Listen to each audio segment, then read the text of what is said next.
Okay, today I am going to once again dive into the world of esports because it would appear that there is a reckoning of sorts on the horizon as major three-letter agencies, such as the FBI, for example, descend upon the entire industry in order to squash a truly cancerous growth known as match fixing. Match fixing is best defined as a deliberate alteration of meritocratic competition in order to create guaranteed payouts for a third party or even oneself. It's a simple premise. At the professional level, there's a great deal of sports betting, or in this case, which I'll get into later on, match betting for esports. People can place all kinds of bets, including point spread, basic victory, margin of victory, and the list goes on. Match fixing is when the players themselves alter the game in order to meet certain criteria for these bets, therefore guaranteeing or at least heavily skewing the odds for some of the parties involved. Boxers throw fights, basketball players miss shots on purpose, and esports players get paid by third-party organizations to deliberately create certain point spreads that result in a massive payout for those placing particular bets. The trillion-dollar industry of match fixing is not isolated to just esports, not by a long shot, but the fact of the matter is esports has an advantage over other more traditional sports when it comes to such an activity. In traditional sports, the physicality of throwing a football game, for example, means that you are much less capable of actually skewing the results in a pointed or deliberate fashion. If your entire team isn't in on it and there are a lot of players, you might just fail at manipulating the metrics needed to ensure bets or manipulate the outcome of the game. Unless you're the quarterback, it's hard to have guaranteed control over outcomes, and that type of difficulty extends to a lot of different team sports as well, and a lot of betting mechanics. In esports, however, it's much easier to throw a match in, let's say for the sake of example, a 5v5 high-octane shooter. There are a multitude of ways that you can make subtle plays at a professional level that get leveraged by your opponent and result in a manipulated outcome, or point spread, whatever it is. And it's also a much smaller roster required in order to make the bets payable. Basically, match fixing in esports is far easier than most other physical sports. As far back as 2015, CSGO, Counter-Strike Global Offensive, the game I'll mostly focus on for today, has had issues with match fixing. An entire team, iBuyPower at the time, had bet against themselves and then deliberately thrown the match for the purpose of financial gain. It became immediately apparent and they were obviously caught and punished. However, that would not be the last time that CSGO contended with the idea of match fixing. And in truth, it's only getting worse at an exponential pace. In March of 2021, Ian Smith from ESIC, the Esports Integrity Commission, gave an interview to Slash32 on YouTube in which he states directly, quote, "It's players being bribed by outside betting syndicates," end quote, while referring to a large group of players who have been engaging in classic match fixing, which has now caused a widespread investigation. The thing is, again, this isn't isolated. In January of 2021, the ESIC issued sanctions against 35 players in the CSGO circuit for betting offenses and match fixing, which would seem to indicate that this phenomenon here is not just a few bad apples, it is widespread. Mere days after the interview with Ian Smith, a recording leaked and was obtained by Dexerto, which appeared to show multiple members of the esports team Rebirth planning to deliberately throw a match and distribute profit through cryptocurrency betting websites. That part is important to reiterate within the context of Ian Smith's quote. Ready? Again, it's players being bribed by outside betting syndicates. The thrown match would have a payout through cryptocurrency gambling websites. On April 6, 2021, the BBC reported that the FBI's recently constructed sports betting investigative unit would be looking specifically at esports as well, and on the surface that might seem like a good thing, but when we start to realize how deep the systemic rot has grown, it might come with some serious additional ramifications. Let me explain. Remember that quote, "It's players being bribed by outside betting syndicates." Remember the game that most of this is currently centering on, CSGO, and then remember, for those that do, I've covered it before in a different way, that in the very same month that quote was given by a spokesperson for the ESIC, a lawyer out of the UK, I believe, the ESL, the Esports League, one of the most prominent tournament organizers in the entire space, announced that they had made 1xBet their global betting partner for the CSGO Pro Tour. That might sound meaningless for someone who isn't aware of what 1xBet really is, so I'll put all of it in context right now. I've also covered this far more in depth in another video called The Criminals Invading Esports, which I'll link down below in the description.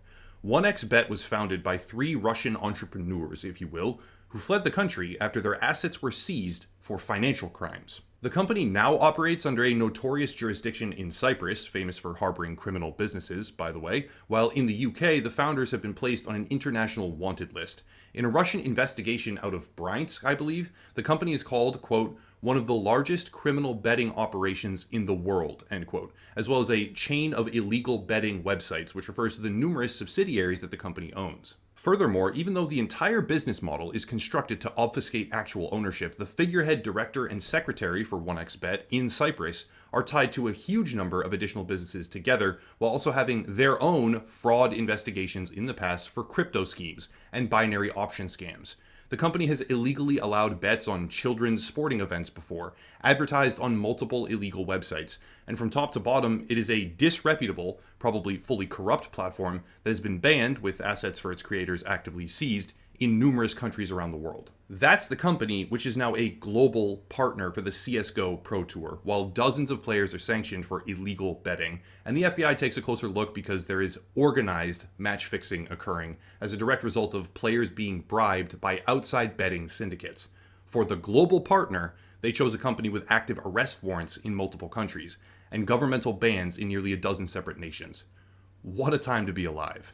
This problem, match fixing, and its moment in the sun as the ESIC teams up with the FBI to take down CSGO players, eventually, even though very little on that has come out since, caused a ripple effect in the industry.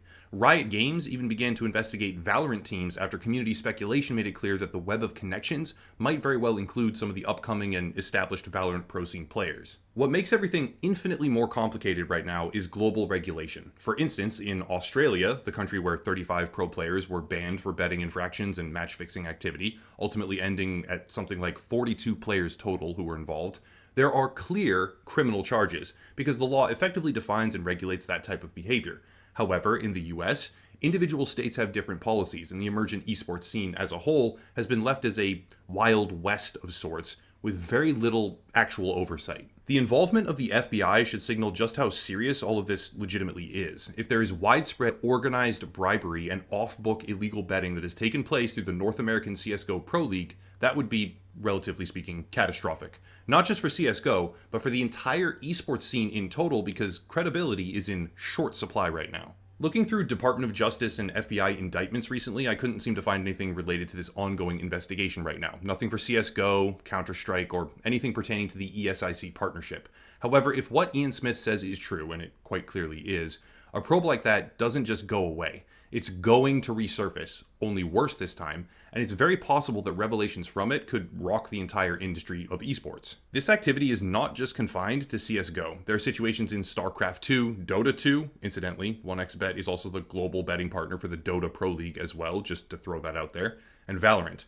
Valorant being a special case because it has actually had multiple teams sign players that were previously sanctioned for match fixing in CSGO. There is unlikely at this current point in time to be a large volume of match fixing in Valorant, probably because there is a very small number of sites that offer comprehensive betting mechanics for the game, but as soon as the availability of online bookkeeping rises in alternate titles, CSGO right now is by far the industry leader for bets taken, placed, and fulfilled. As soon as the availability rises, the match fixing will rise along with it. It's not just an easier medium overall for it to happen, it's a less regulated area when compared to traditional sports, period. In a lot of circumstances, such as StarCraft 2 in South Korea, you don't even have to manipulate or coordinate multiple people because a single player, in this case a player going by the name Life, I think, can throw matches, which eventually resulted in a sentence of 18 months prison time, a 3-year suspension, and 70 million Korean won in fines. Mikhail Gorakov, speaking to The Guardian, said that while he himself is a more casual player now, he has had friends who were propositioned to rig Dota 2 matches in the past.